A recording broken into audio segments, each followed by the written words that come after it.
O ito mga idol, diskarte ng pagbibis tayo ng buhangin. Tulad yan, nananakit na daw yung likod niya. Oh. Kumuha siya ng mga bakal. Magawa siya ng DIY na bistahan. Oh, tinusok niya lang paikot yung mga bakal oh.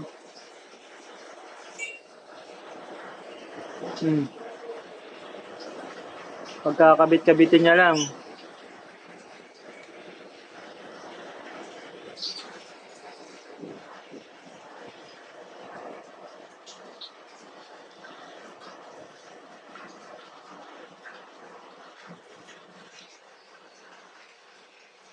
Buena.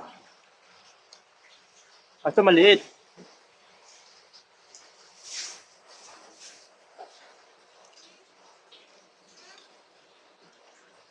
Tinanggal niya yung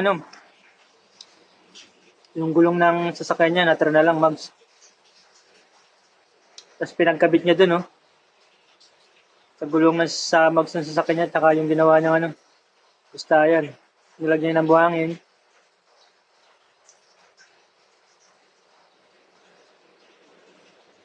Bo, ang kulit Kaso kung wala kang sasakyan, lupit Taba ng utak ni Kuya